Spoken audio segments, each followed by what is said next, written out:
कहते हैं ना कि दो नाव का सवारी नहीं करना चाहिए, उसमें आपको जान को जोखिम हो सकता है। ऐसे ही एक से ज़्यादा बॉयफ्रेंड भी आपको जान को जोखिम हो सकता है, आपको या आपका बॉयफ्रेंड के लिए भी खतरा हो सकता है। ऐसे ही एक घटना सामने आया है, जो एक महिला है, कोई सारे बॉयफ्रेंड है, और फिर जब इसका भांडाफोड़ होता है, फिर ऐसे एक हत्या की कहानी लिखा जाता है जो सुनकर आप दंग रह जाएंगे, आप हैरान हो जाएंगे। तो आइए जानते हैं पूरे घटना क्या है।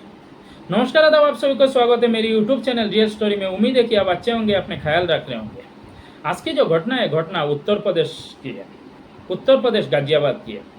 20 अगस्त 2024 को एक बुजुर्ग व्यक्ति 55-60 साल की एक व्यक्ति एक नज़दीक की थाने में जाता है, गाजियाबाद की नंदोग्राम थाना में जाता है और कहता है कि राजनगर अट्रैक्शन केट ब्लू सृष्टि सोसाइटी की अपार्टमेंट में मैं रहता हूँ। मेरा नाम रविंद्र पवार, मेरे बेटे पवन पवार जिसका उम्र 35 साल है, वो 16 अगस्त अपने काम के सिलसिले में बाहर गया था, लेकिन उसके बाद वो घर नहीं लौटा। तो 17 अगस्त को मैंने इसके लिए एक गुमशुदगी की केस दर्ज किया था, लेकिन अब मुझे लगता है ये किडनैपिंग की मामला है, तो इसको किडनैपिंग की का केस दर्ज करके इसको ढूंढा जाए। बुजुर्ग पिता की तहरीर सुनकर पुलिस भी तुरंत अपनी हरकत में आता है, एक्शन लेते हैं।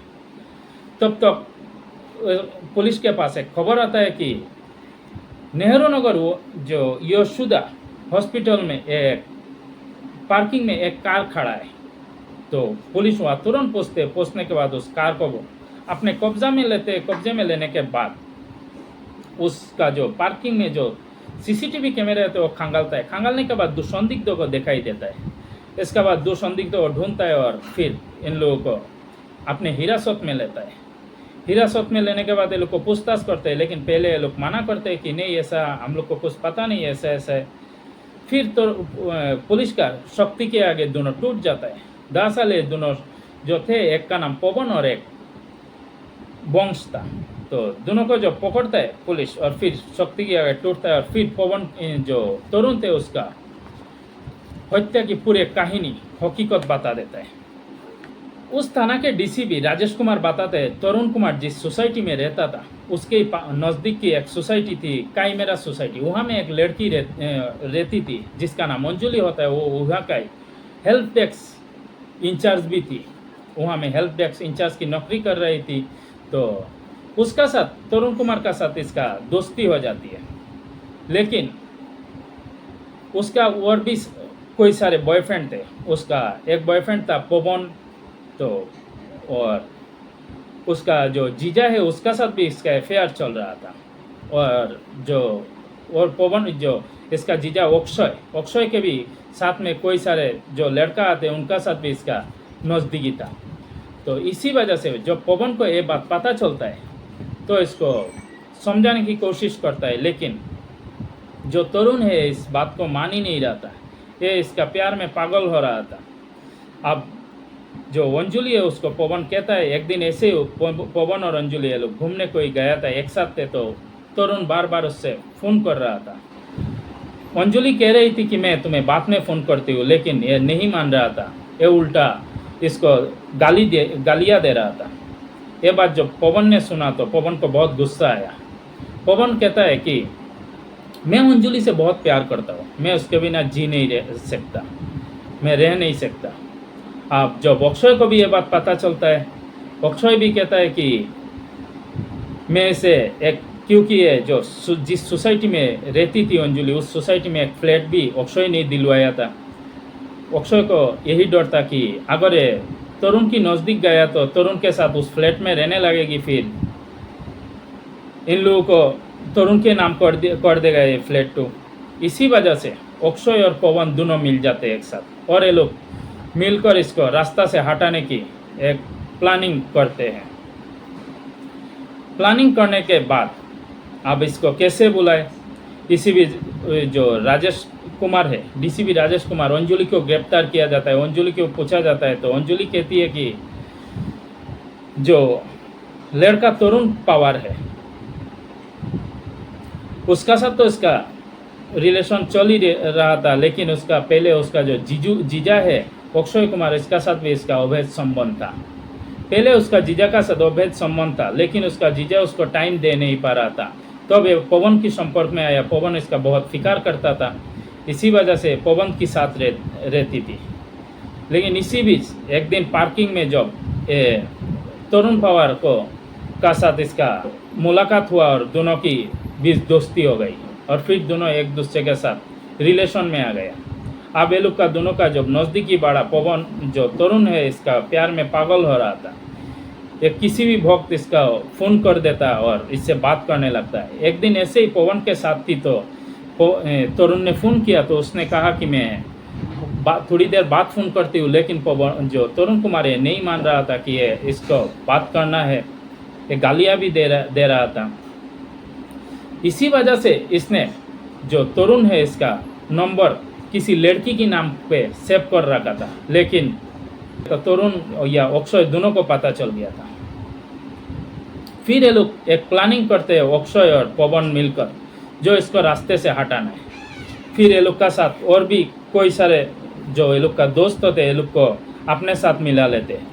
उस प्लानिंग में ये लोग का इनका जो दोस्त होता है मनोज, जितेव, अंकुर, दीपांशु और अंकित, ये सब शामिल होते हैं इस प्लानिंग में। और फिर एक 4G आई कार्ड के जरिए एक सिम लिया जाता है, एक मोबाइल हैंडसेट लिया जाता है और फिर इसको पवन ने उसको फ़ोन लगाता है और कहता है कि एक इंटीरियर का काम है, तुम मोरोटा आ जाओ।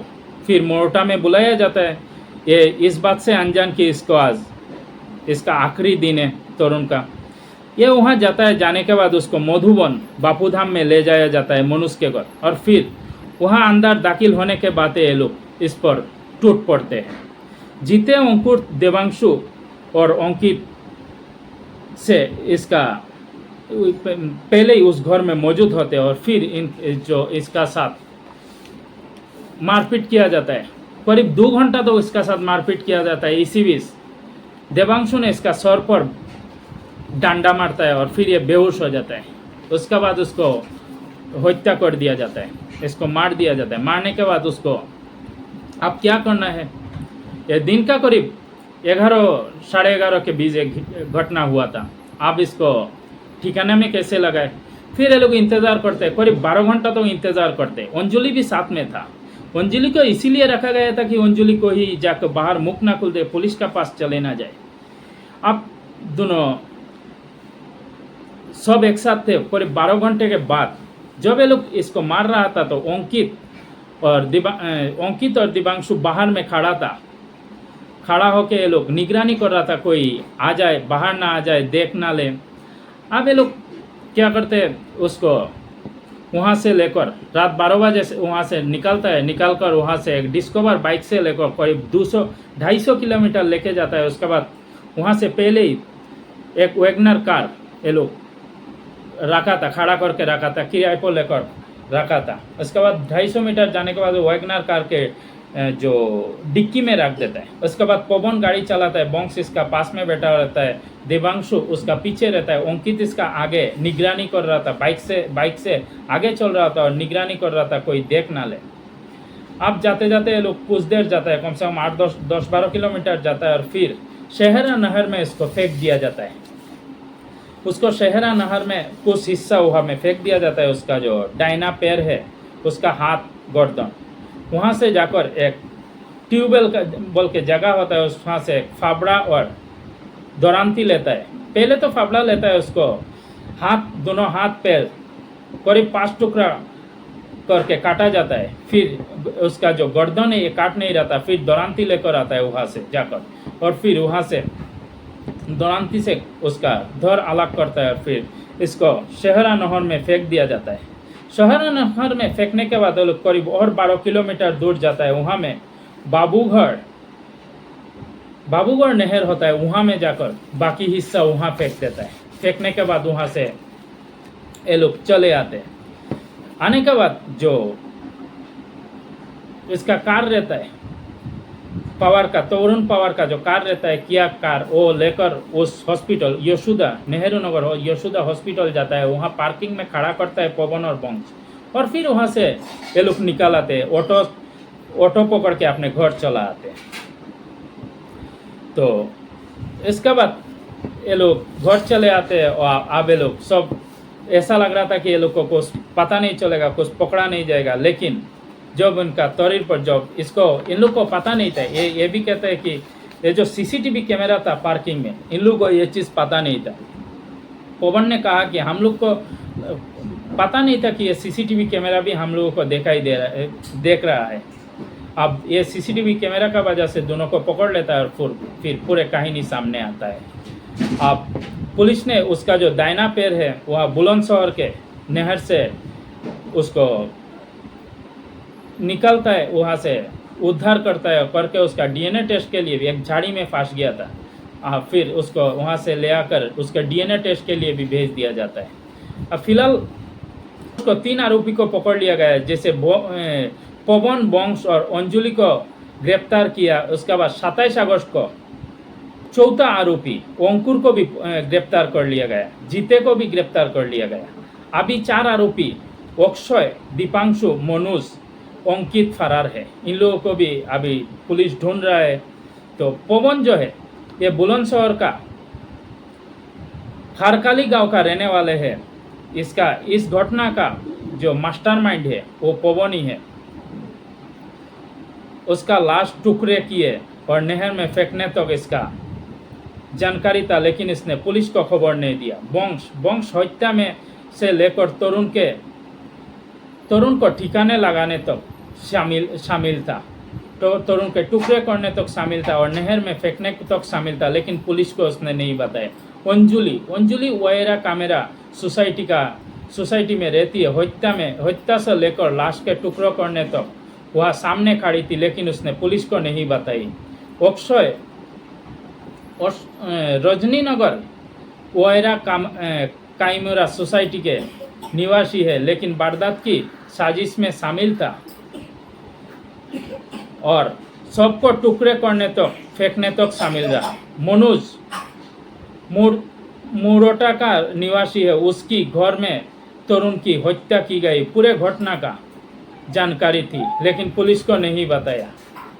दीपांशु बीबी नगर के चितसुरा गांव के निवासी है। हत्या से लेकर कार को ठिकाने और टुकड़े करने में शामिल था, लेकिन पुलिस को नहीं बताई। जीते लूनी की इंदिरा कॉलोनी की निवासी है। हत्या के समय मौजूद था और घर के बाहर वो पहरा दे रहा था।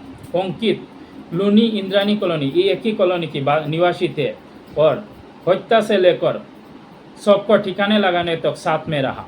अंकित भी लूनी उसी कॉलोनी की बासिंदा थे।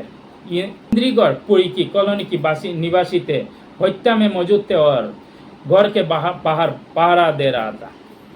इन सभी पर अब पुलिस ने शिकंजा कसना शुरू कर दिया। अब इनकी कम से कम सजा तो होगी उनको।